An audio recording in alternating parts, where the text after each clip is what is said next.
I feel it's kind of like my duty to, since Democrats and Republicans seem to be going towards updating the Electoral College Act bill as their basically their way to stop another Trumpian situation from happening again. Let's talk about how it could actually really be effective from having a Trump situation happen again. Okay, because as you know, if you unless you live under a rock, Trump is going apeshit because he now realizes that if Vice President Pence didn't get consultation from Dan Quayle and not pursue the path that he did, the president could theoretically had the power to overturn the election, but there's nothing in the Constitution that says he has the power to do it. Let's be honest, the Electoral College certification is just a ceremonial procedure. Trump would be the first one to try such a coup, and that's why he's kind of in a very difficult state with sedition. But if you're going to pursue the electoral update, here's what you need to do. Okay, it must state that in the event that the vice president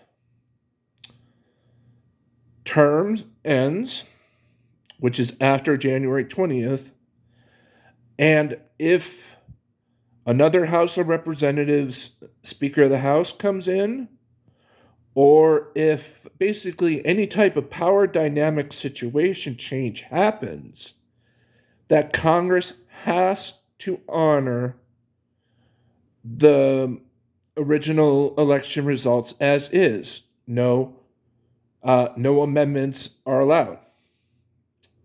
Because here's the thing, folks. This actually can prevent another Trump-style coup from happening. It's not the big elections reform that, Democrats had dreamed, but it could be enough just to stop Trump. And in the world of politics, it's always, what can we get for this in exchange for that type of situation. But Democrats, they're not seeing the big picture because, yes, they may stop Trump, but what are they going to get in return? That's the bigger problem. Is it going to be a DeSantis type, or are we going to go back to the old, basically, tax cuts for the rich type of situation and wars? So time will tell, but also right now, since Trump is literally on the warpath and basically admitted his crimes in open public, Georgia has a special grand jury in place that's meeting over the next few months. And special grand jury, with him basically airing his grievances in public, that's basically a lot of evidence.